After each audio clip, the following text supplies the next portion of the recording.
What does Los Angeles mean to me? Hello tout le monde, c'est Sophie, je vous parle de Los Angeles. Nous sommes le 29 janvier, les feux sont majoritairement maîtrisés. Les choses semblent presque revenir à la normale ici. Et pourtant, il y a encore beaucoup de questions qui se posent, des débats entre nous, les Angelinos. J'ai vu une copine il n'y a pas longtemps qui me disait que sa voisine travaille pour la municipalité et qu'elle est complètement atterrée par les discours complotistes sur la qualité de l'air ici, de voir des gens qui sont encore un petit peu effrayés par tout ça et qui se masquent.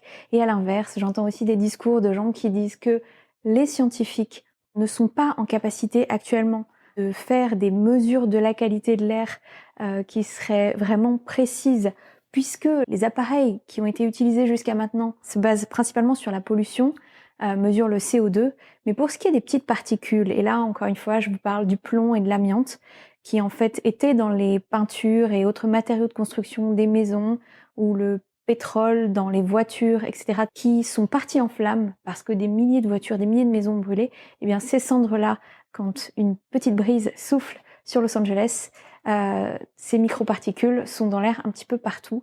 Et même si ça peut paraître complètement ok aujourd'hui, surtout que le week-end dernier, on a eu de la pluie, ce qui a donné vraiment cette impression que l'air était entièrement nettoyé, eh bien aujourd'hui, on ne sait pas trop à quel sens vouer et on se chamaille entre Angelinos, entre ceux qui veulent continuer à porter le masque, ceux qui ne veulent pas le faire et qui trouvent ça un petit peu absurde à ce stade. Où est le vrai, où est le faux? J'ai envie de dire qu'on est un petit peu comme les Français, les Européens en fait, qui se posaient sûrement beaucoup de questions quand le gouvernement à l'époque nous disait que le nuage de Tchernobyl s'était arrêté tout pile à la frontière suisse. Quelle chance on avait eu, c'était les années 80, une autre époque. Voilà un petit peu sur le débat qui agite tout le monde, et puis la qualité de l'eau aussi bien sûr. Et puis la question de la responsabilité. Tout le monde cherche un responsable pour ces feux. De qui est-ce la faute? Est-ce que c'est la faute du gouverneur de Californie, le gouverneur Newsom, comme le dit Donald Trump notamment? Est-ce que c'est la faute peut-être de la maire de Los Angeles, Karen Bass, comme le disent certaines personnes ici, des Angelinos, les habitants de la ville, et puis aussi Donald Trump? Et oui, puisque je vous parle aujourd'hui, 9 jours après la prise de pouvoir officielle, l'inauguration de Donald Trump, qui est maintenant le président des États-Unis. Et ça fait presque aussi peur que les feux. Voilà, il y a beaucoup de choses dont je vais vous parler dans cet épisode, donc pas le temps de traîner, c'est parti, on y va. Je m'appelle Sophie Janinet et vous écoutez LA Portraits. Ça y est, le mois de janvier touche à sa fin.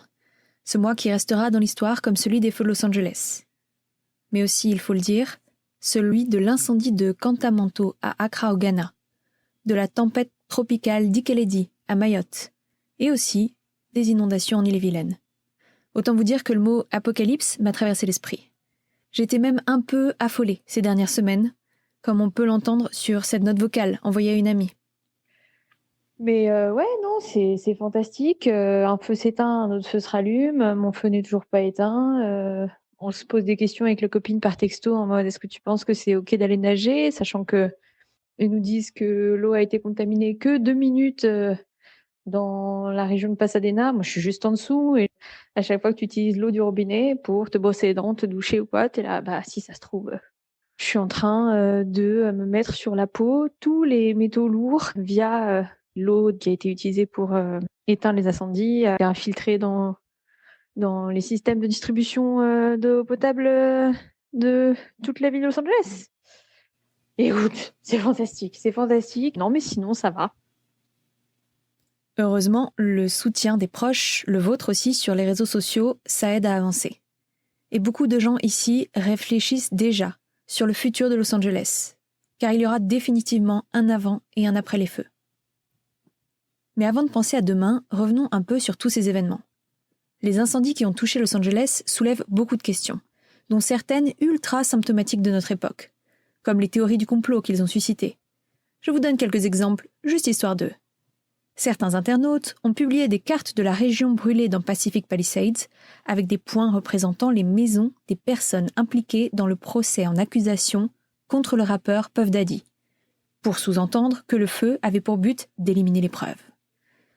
Toujours dans l'idée que certaines maisons n'ont pas brûlé par hasard, d'autres ont expliqué que ces feux correspondaient exactement au tracé de la ligne de chemin de fer à grande vitesse que la Californie essaye de construire depuis plus de 10 ans pour relier Los Angeles à San Francisco.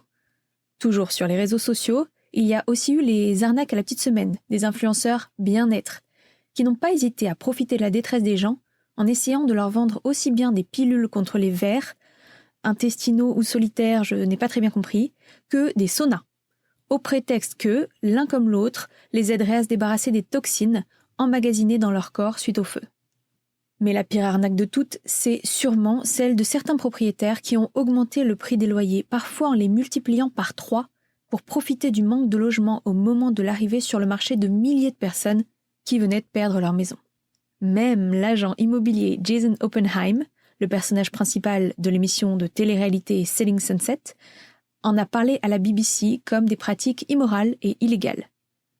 Alors, si vous ne connaissez pas Jason Oppenheim, imaginez Olivier Kretz de l'émission française L'Agence, sauf qu'au lieu d'être entouré de sa femme et de ses fils, Jason, l'agent immobilier, est entouré de femmes adeptes de louboutin et de chirurgie esthétique, dont les clients ne sont que des millionnaires.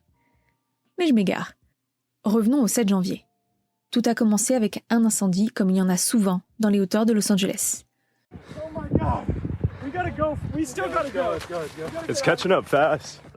Une vidéo postée par un jeune homme d'une vingtaine d'années le montre avec ses amis en train de dévaler la colline pour échapper à la fumée d'un départ de feu.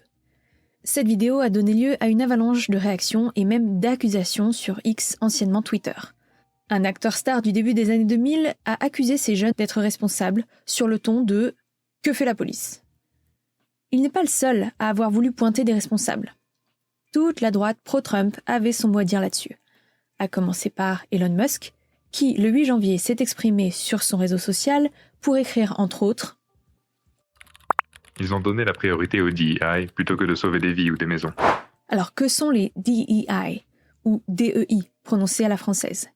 Je cite ici France 24 qui résume « Les programmes DEI désignent toutes les mesures prises dans les entreprises, les écoles ou les agences gouvernementales pour accroître les opportunités pour les femmes, les Afro-Américains, les personnes LGBT+, et d'autres groupes marginalisés. » Une ancienne journaliste de Fox News, Megyn Kelly, elle a commenté. Au lieu de remplir les bouches d'incendie, la chef des pompiers de Los Angeles a fait de la diversité sa priorité absolue. Ce que nous voyons était largement évitable. Ils font tous les deux directement allusion au fait que Christine Crowley est la première femme lesbienne à avoir été nommée chef des pompiers de Los Angeles. La maire de la ville a elle aussi été prise pour cible et qualifiée d'incompétente, là aussi avec l'idée qu'elle n'a été élue que parce que c'est une femme noire, la première à ce poste de l'histoire.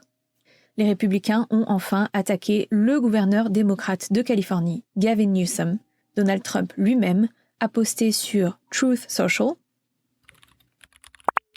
Le gouverneur Gavin Newsom a refusé de signer la déclaration de restauration de l'eau qui lui avait été présentée et qui aurait permis à des millions de gallons d'eau provenant de l'excès de pluie et de la fonte des neiges dans le nord de s'écouler quotidiennement dans de nombreuses régions de Californie, y compris dans les zones qui brûlent actuellement de manière pratiquement apocalyptique.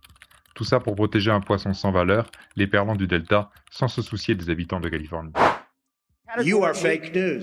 C'est vrai qu'en regardant les chaînes d'information en continu, nous avons tous vu passer des images de pompiers devant des bouches d'incendie à sec, desquelles sortait à peine un filet d'eau. Mais cela n'a rien à voir ni avec ce pauvre petit poisson en voie de disparition, ni avec le gouverneur Newsom.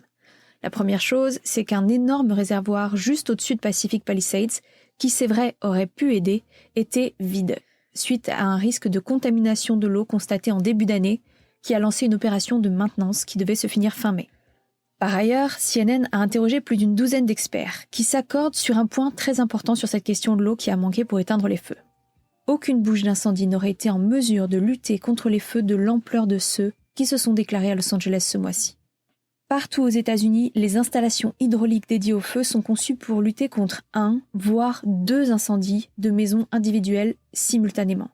Si on prend l'exemple du premier incendie qui s'est déclaré à Pacific Palisades, 200 camions de pompiers ont essayé d'utiliser la même installation en même temps dans les 40 premières minutes de l'incendie. Et ce n'était que le début. La demande en eau a été 4 fois supérieure à la normale pendant 15 heures d'affilée. Rien d'étonnant donc à ce que les bouches d'incendie se soient trop vite retrouvées à sec. Il semblerait d'ailleurs qu'aucun système d'approvisionnement en eau au monde ne soient préparés à ce type d'événement, toujours selon les experts interrogés par CNN.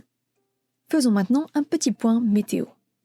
Quand les incendies se sont déclarés, il n'y avait pas plu à Los Angeles depuis le mois d'avril. Selon certains experts, il s'agirait de l'épisode de sécheresse le plus intense en 1200 ans. L'air était extrêmement sec, encore plus que d'habitude. Car oui, il fait toujours très sec en Californie du Sud, à tel point que la population s'équipe. Quasiment tous les habitants de la ville que je connais ont d'ailleurs chez eux un humidificateur d'air. En ce début d'année, après 9 mois de sécheresse donc, la végétation était très inflammable. Une végétation particulièrement dense, suite aux pluies diluviennes de janvier 2024, et qui est largement composée de plantes qui ne sont pas natives de la région. Pourquoi ? Parce que comme tous les territoires colonisés, la Californie a été transformée par les Européens. Ils ont beaucoup remplacé les plantes adaptées à la sécheresse et résistantes au feu par de la pelouse ou des eucalyptus par exemple, un arbre qui est connu pour s'enflammer très rapidement. Traditionnellement, les peuples qui habitaient la Californie avant les Européens veillaient sur la végétation et ils avaient par exemple pour habitude de provoquer des petits feux régulièrement, justement avec le but d'empêcher des grands incendies à l'arrivée des vents saisonniers comme ceux de Santa Ana. Ces vents, secs, en provenance du désert, arrivent depuis toujours en automne ou en hiver et soufflent généralement à une vitesse comprise entre 36 et 90 km/h. Plus la différence de pression et de température entre la zone d'origine de l'air et la côte est grande, et plus le vent sera fort. Avec le réchauffement climatique, cette différence a atteint un niveau record qui a fait monter ces vents à une vitesse de 150 km/h, l'équivalent d'un ouragan. Imaginez un feu de paille sur lequel vient s'ajouter un ouragan et vous pourrez visualiser un peu mieux le phénomène qui a causé ces feux ravageurs. Nearly a dozen people are known to have been killed and an estimated 12,000 structures have been burned already. Et si plus de 12 000 bâtiments ont été détruits, c'est aussi parce que la plupart d'entre eux étaient construits en bois. Il y a plusieurs raisons à cela. Une industrie puissante et ancienne, et une croyance très ancrée que le bois, comparé au béton, est le meilleur matériau de construction pour résister aux tremblements de terre qui sont très fréquents à Los Angeles, puisque la ville est construite sur une faille sismique géante. Mais je garde ça pour un autre épisode, tout comme la question du logement, qui était déjà très critique à Los Angeles avant les incendies, avec un marché ultra tendu et une population de sans-abri estimée à plus de 75 000 personnes, à cause des prix de l'immobilier donc. À titre indicatif, un 2 pièces coûte en moyenne 2 200 € par mois ici, associé aux crises sanitaires comme celle du Covid et du fentanyl, qui ont poussé les gens à la rue. J'aimerais juste dire que sans prendre parti politiquement, il ne sert à rien de chercher des responsables pour ces feux. Personne n'est responsable. Ou plutôt si, nous sommes tous responsables. Et surtout les plus gros producteurs et consommateurs d'énergie fossile. C'est pour ça qu'il est important de ne pas parler ici de catastrophe naturelle. Parce qu'un tel niveau de sécheresse et de vent, ça n'est pas naturel. C'est fondamental de le rappeler parce que c'est important de comprendre, de ne pas se cacher derrière un fatalisme qui pourrait nous empêcher de nous responsabiliser et d'agir en conséquence. De nous préparer aussi au fait que, sans effort réel de l'humanité pour ralentir notre consommation et moins dépendre du pétrole, sous toutes ses formes, nous connaîtrons tous de plus en plus d'événements de ce genre.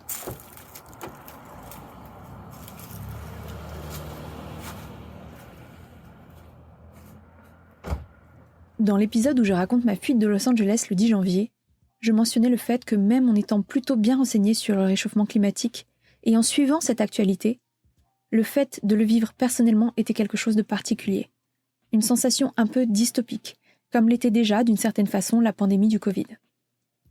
On a tellement vu ces images dans des films que quand on les voit de nos yeux, avec les odeurs et les sensations, c'est presque une dissociation. Notre cerveau a du mal à enregistrer que c'est la réalité. Bien sûr, ce n'est rien comparé au fait de tout perdre du jour au lendemain. Et je ne parle même pas des gens qui ont perdu la vie.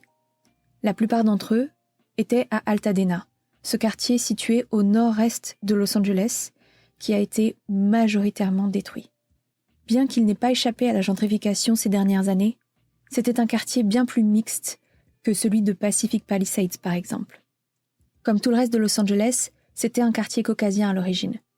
Mais dans les années 60, de nombreux chantiers d'autoroutes y ont été entamés, ce qui a causé la fuite des Blancs, la chute des prix, et donc la possibilité pour d'autres populations moins aisées de s'installer. Ainsi a commencé le processus de diversification qui s'est amplifié avec le temps. Alors qu'il y avait 95% de blancs et 4% d'afro-américains au début des 60s, il y avait environ 47% de blancs et 30% d'afro-américains dans les années 90. Sans parler des populations issues de l'immigration d'Amérique latine, d'Asie, etc. Donc Altadena est historiquement le quartier où le plus de cultures se sont mélangées dans tout le sud de la Californie. À Malibu, à Pacific Palisades, Laetitia Hallyday, Paris Hilton, Tom Hanks, Ben Affleck et plein d'autres stars ont perdu leur maison dans ces feux. Pour tout le monde, c'est traumatisant de perdre tout ce qui ne s'achète pas. Comme les odeurs connues et réconfortantes de chez soi, les traces laissées par les aventures et les mésaventures familiales, les souvenirs des bons moments entre amis. Les biens, eux, sont plus ou moins protégés en fonction des montants des assurances ou du nombre de pompiers mobilisés. Des combattants du feu privés ont été payés jusqu'à $10 000 la journée pour combattre les flammes autour de certaines propriétés. À Altadena, les gens qui ont perdu leur maison sont des anonymes. Et certains ont mis des générations à créer le patrimoine qui est maintenant parti en fumée. Pour eux, les choses ne seront plus jamais comme avant. Si vous voulez les aider, le lien pour participer à leur cagnotte est dans la description de cet épisode, avec ceux des sources que je vous ai partagées. Pour finir, je voudrais aussi avoir une pensée pour tous les parents de Los Angeles. Une amie m'expliquait par exemple la difficulté d'empêcher sa petite fille de 2 ans et demi d'aller jouer dehors pour la protéger de la fumée de ces feux. L'inquiétude, mêlée à la difficulté de gérer les émotions et l'incompréhension des plus jeunes, est aussi un des vrais challenges devant lequel les Angelinos sont tous égaux. Dans le prochain épisode, un couple de jeunes parents qui a perdu sa maison nous raconteront leur expérience. C'est tout pour le moment. Merci d'avoir écouté cet épisode de LA Portraits. N'hésitez pas à le partager autour de vous et à suivre le compte Instagram du podcast. Merci, à bientôt.